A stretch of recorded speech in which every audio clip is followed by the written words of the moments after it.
Ayan, sa awa ng Diyos, malalaki na siya. Malapit na siyang maibenta kung sakali. Mga 5 months from now, matataas na siya.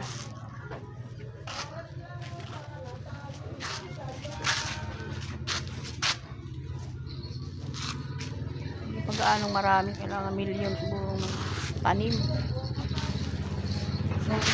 Million ba? Million din ano, kitain. Kahit naman lang mga 20, 30, 50, 100. Maganda na sa walang pangonsumi. Hindi pa gaanong ano to. Hindi pa gaanong malalaki. Kailangan magmalaki siya. Kailangan matuto ako magmarkot ng mga yayamaning tanim. Tulad ng mga kalamansi, pag-aralan ko paano magmarkot. Ano lang to, first time ko pa lang. Hindi pa gaanong kabisado.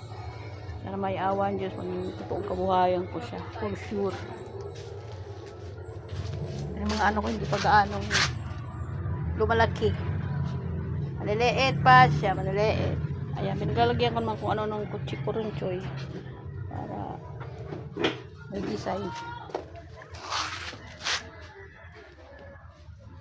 Yung pa-order ko sa mga ano, ito sa mga pagtatanim, maramihan, siguro mga bultuhan, mga 500, 1,000, 1,000 kapuno. Pero wala pa naman 2,000, ano pa lang, 50 kapuno, ano ba? Paramihin mo, ano ka ba?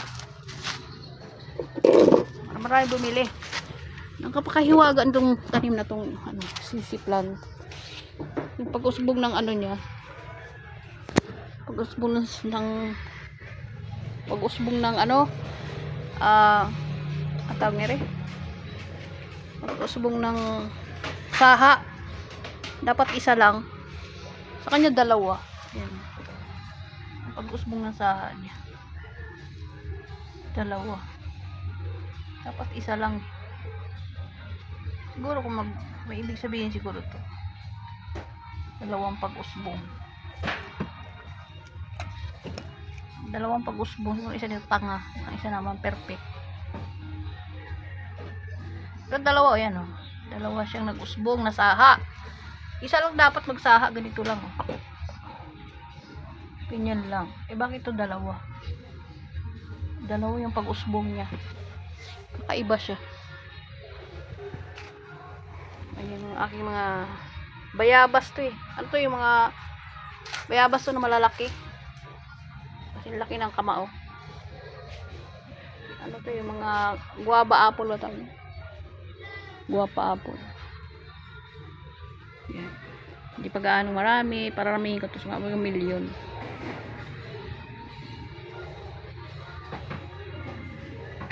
Ngayon pa ako naiisipan, gusto ko maghanging flowering hanging plant kasi wala akong area na paglagyan. Flowering hanging plants. Tapos yung mga plants na ano, normal kasi yung hanging plants, abnormal siguro yun. Pero namumulaklak ang dami sa ibang bansa. Ang nauuso sa ibang bansa. Para kala mo ano, hardin ng ano, engkanto. Mga ganun gusto kong plano. Yung mga greenhouse. Kaso wala akong pera. Greenhouse ang plano ko. Kasi ewan. Wala akong pundo.